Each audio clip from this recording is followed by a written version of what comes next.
Commercial chemical storage is frequently treated as a matter of simple housekeeping, a routine task of keeping the facility supply closet tidy. That misconception creates severe liability. Chemical storage is a strict legal obligation, governed directly by the Work Health and Safety Act 2011. Under this legislation, any business that stores hazardous chemicals on site is required to maintain a precise chemical register and provide highly regulated, specific physical storage facilities.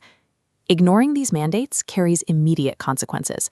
Facility managers who fail to meet these requirements face regulatory improvement notices, strict operations prohibition notices, and substantial financial penalties. This is what that legal obligation looks like translated into physical reality. This entire room is engineered. Every shelf placement, ventilation vent, and barrier aligns physical infrastructure exactly with legal hazard classifications. Achieving full compliance requires mapping your physical space directly against two frameworks: the AS 1940.2 storage standards and the globally harmonized system for hazard protocols. Proactive engineering of your storage space takes a severe, unmanaged legal liability and converts it into a controlled, verifiable operational asset. The most frequent compliance gap in commercial facilities occurs at the very first step, failing to recognize standard, everyday degreasers and sanitizers as hazardous materials. This table comparing commercial cleaning products shows where the danger lies. Isolating 70. During an audit of a Chester Hill commercial building, inspectors found flammable cleaning products stored exactly like this, in a closed cupboard directly adjacent to an active electrical distribution board.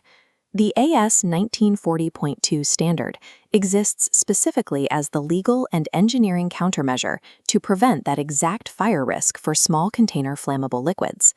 The first mandate of AS 1940.2 requires dedicated, actively ventilated safety cabinets designed to pull off and clear those accumulating vapors.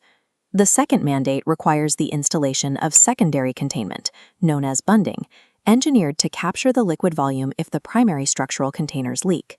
The third mandate enforces strict spatial separation, requiring these storage cabinets to be located far from building exits and all potential electrical ignition sources.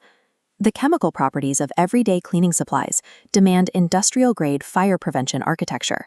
A standard janitorial closet cannot safely house them. Physical segregation is your primary defense against catastrophic reactive injuries inside a storage facility.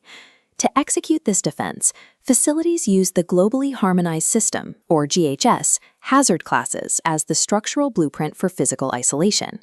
This schematic outlines GHS color coding: red for flammables, blue for corrosives, yellow for oxidizers, and white for general products. For corrosives, acidic and alkaline products must never share containment. Oxidizers also mandate reinforced physical barriers, completely separating them from flammables. By applying strict visual management like color-coded shelving, compliance becomes intuitive. New staff can return products to their exact safe locations without requiring constant supervision. This visual architecture also enables facility managers to conduct rapid safety audits, as any misaligned heller immediately flags a hazard. GHS architecture takes invisible, complex chemical reaction risks and converts them into an intuitive, visually obvious physical layout. A perfectly engineered physical storage layout remains incomplete without an unbroken chain of chemical information and localized emergency response capabilities. The WHS regulations mandate that current safety data sheets must be immediately accessible to any worker who may be exposed to hazardous chemicals. This setup demonstrates the required dual-system SDS register, a physical binder maintained directly in the storage area, backed by digital database access via mounted tablet. That informational readiness must be paired with physical emergency response. Highly specific spill response infrastructure has to be deployed immediately adjacent to the chemical storage zones. A compliant spill kit contains chemical-specific absorbents, heavy containment booms, neutralizing agents, and the correct personal protective equipment. This capability was tested in real time at a Bankstown airport facility. When a container of concentrated degreaser ruptured, a trained worker used the spill kit to instantly drop a containment boom in its path.